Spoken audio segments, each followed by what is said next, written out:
Hello friends, welcome to defence matrix. तो हाल ही में इंडियन गवर्नमेंट द्वारा करीबन 20,000 करोड़ क्लियर किए गए हैं 5 फ्लीट सपोर्ट वेसल्स के लिए, जो कि इंडिया के सबसे बड़े फ्लीट सपोर्ट वेसल्स होने वाले हैं और हिंदुस्तान शिपयार्ड लिमिटेड द्वारा बनाए जाएंगे। और यहाँ पर जो HSL का कोलैबोरेशन है ये टर्की की एनाडोलू शिपयार्ड के साथ है। तो ये एक लॉन्ग पेंडिंग रिक्वायरमेंट थी और स्पेशली अब ज्यादा रिक्वायर्ड हो गई थी क्योंकि नए नए शिप्स जो हैं ये इंडियन नेवी को ज्वाइन करना चालू कर चुके हैं, जिनकी ऑपरेशनल रेडीनेस को मेंटेन करने के लिए जो एग्जिस्टिंग 4 फ्लीट सपोर्ट वेसल्स हैं वो पूरे नहीं पड़ते। इसलिए 5 एडिशनल फ्लीट सपोर्ट वेसल्स की रिक्वायरमेंट यहाँ पर सामने रखी गई थी, जो कि कई सालों से पेंडिंग थी, लेकिन फाइनली उसको क्लियर किया गया। तो इसके क्लियर होने के बाद इस पर सवाल उठने लगे कि एक और जो लंबी पेंडिंग रिक्वायरमेंट है वो कब पूरी होगी। यहाँ पर हम बात कर रहे हैं माइन स्वीपर्स की या फिर माइन काउंटर मेजर वेसल्स की। तो ये चीज़ हम जानते हैं कि 2019 में हमारे द्वारा लास्ट माइन स्वीपर को ऑपरेट किया गया, जो कि पोंडिचेरी क्लास के माइन स्वीपर्स थे, और 1978 से हमने उन्हें सर्विस में इंडक्ट करना चालू किया था। करीबन 12 पोंडिचेरी क्लास के माइन स्वीपर्स को हम यूज़ करते थे और लास्ट 2019 में हमने उसे ऑपरेट किया। तो इस बात को ऑलमोस्ट 4 साल हो चुके हैं और इन 4 सालों में हमारे द्वारा एक भी माइन स्वीपर को इस्तेमाल नहीं किया गया। तो क्या इंडियन नेवी को माइन स्वीपर्स की रिक्वायरमेंट नहीं है? तो ऐसा बिल्कुल भी नहीं है। इंडियन नेवी इनकी अर्जेंसी को तब से शो कर रही है जब से जो लास्ट पोंडिचेरी क्लास के माइन स्वीपर्स इंडियन नेवी को सर्व कर रहे थे, लेकिन अनफॉर्चुनेटली ग्राउंड में चीज़ें इम्प्लीमेंट नहीं हो पाई। उसके बाद 2021 में एक RFI निकाली गई, जिसके अंतर्गत करीबन 4 माइन स्वीपर्स को लीज पर लेना था इंडियन नेवी द्वारा, और यहाँ पर साउथ कोरिया का नाम सामने आ रहा था कि हो सकता है इंडियन नेवी साउथ कोरिया से माइन स्वीपर्स को लीज पर ले। तो उस RFI को लेकर ज़्यादा न्यूज़ उसके बाद सामने नहीं आई। हो सकता है वो चीज़ अभी भी करी जाए और 4 माइन स्वीपर्स को लीज पर लिया जाए, लेकिन कुछ ही दिनों पहले एक और RFI इंडियन नेवी द्वारा रिलीज करी गई, जिसके अंतर्गत रिक्वायरमेंट्स को सामने रखा गया माइन काउंटर मेजर वेसल्स को प्रिक्योर करने के लिए, और वो भी 12 के नंबर में। इसमें ये चीज़ मेंशन करी गई कि करीबन 12 MCMV यानी कि माइन काउंटर मेजर वेसल्स को इंडियन नेवी द्वारा प्रिक्योर करना है, और ये 12 की 12 वेसल्स कॉन्ट्रैक्ट साइनिंग के 8 साल में डिलीवर होनी चाहिए, जिसके अंतर्गत 2 यहाँ पर वेंडर्स को चूज़ किया जाएगा और L1 L2 के अंतर्गत इनमें कॉन्ट्रैक्ट डिवाइड होगा, और ये 8:4 यानी कि 8:4 के रेशियो में होगा। तो काफ़ी डिटेल में इंडियन नेवी ने अपने रिक्वायरमेंट को सामने रखा है।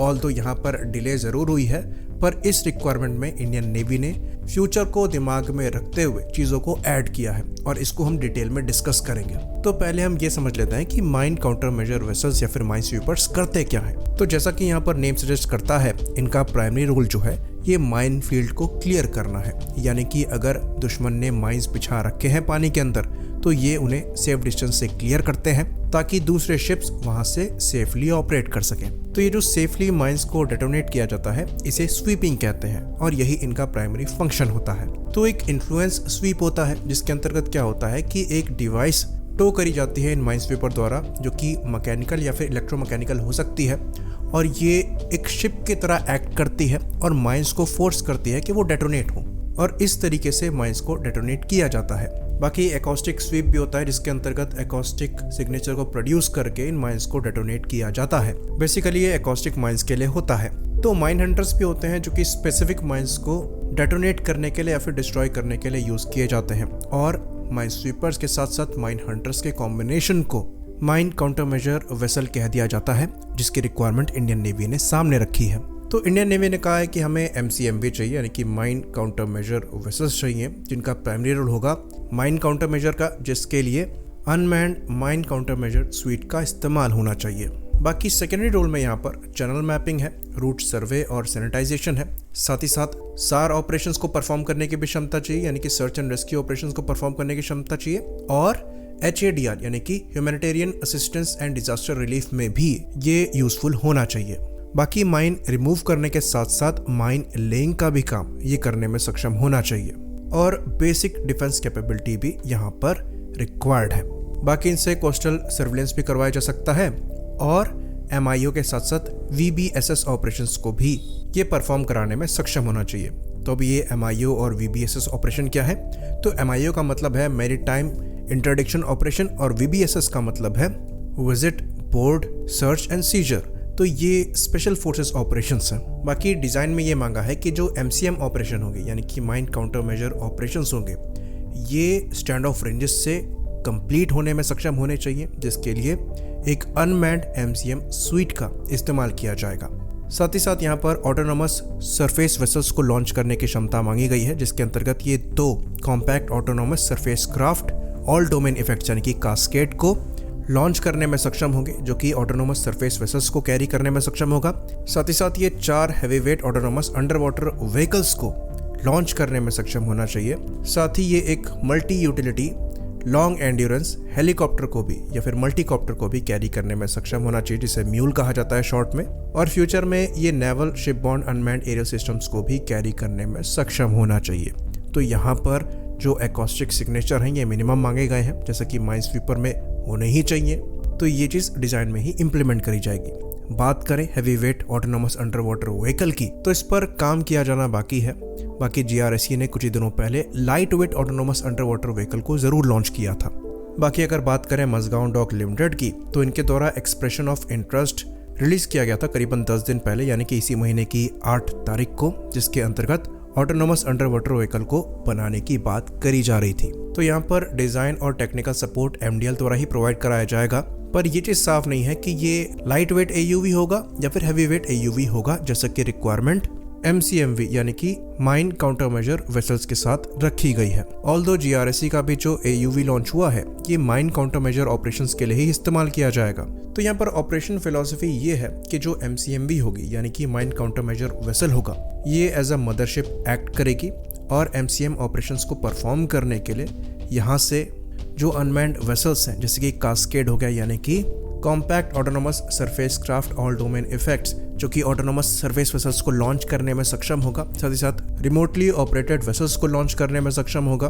तो इनको यूज़ करते हुए साथ ही साथ जो ऑटोनोमस अंडर वाटर वेसल है उनको भी यूज़ करते हुए इस्तेमाल किया जाएगा माइंस को ढूंढने के लिए, क्लासीफाई करने के लिए, जिसके अंतर्गत ये पहले स्कैन करेंगे अपने सिंथेटिक अपर्चर सोनार वगैरह को यूज़ करते हुए, और उसके बाद माइन को आइडेंटिफाई करेंगे और अल्टीमेटली उनको न्यूट्रलाइज करने के लिए जो भी स्टेप्स लेने होंगे उनको लिया जाएगा।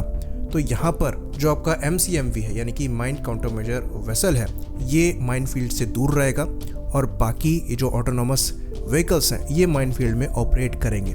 तो बेसिकली जो माइन स्वीपिंग है ये कास्केड के थ्रू ही होगी, जो कि टोड, एकॉस्टिक और इन्फ्लुएंस स्वीप को यूज़ करते हुए माइंस को न्यूट्रलाइज करेगा।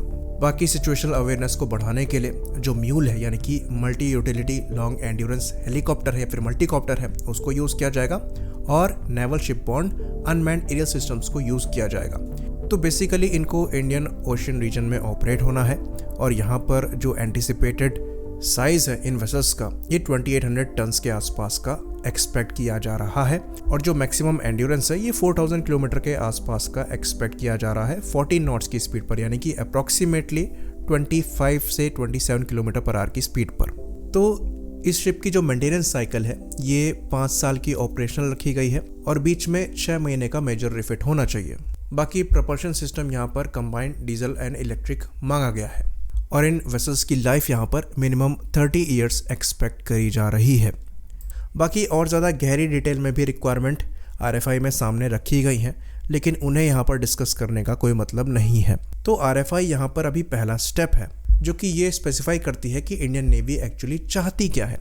इसके बाद कई स्टेप्स हैं और डील साइनिंग तक हो सकता है। अगर ये RFI कंटिन्यू रहती है तो 3 से 4 साल लग जाए और वो भी हम मिनिमम बेसिस पर कह रहे हैं, वरना अगर जैसे चीज़ें चलती हैं उसके हिसाब से 5 साल ईजिली यहाँ पर हम मान के चल सकते हैं। तो इसकी पॉसिबिलिटी एग्जिस्ट करती है कि जो पहले RFI निकाली गई थी 4 माइन स्वीपर्स को लीज पर लेने के लिए, हो सकता है उसको भी इम्प्लीमेंट किया जाए, ताकि जब तक ये माइन स्वीपर्स सर्विस में आए तब तक हमारे पास कम से कम माइन स्वीपर्स यूज़ करने के लिए हों। तो ये आगे देखने वाली बात होगी कि चीज़ें यहाँ पर कैसे अनफोल्ड होती हैं। इसी बात पर इस वीडियो को हम ख़त्म करेंगे। लाइक करिए, सब्सक्राइब करिए। जय हिंद।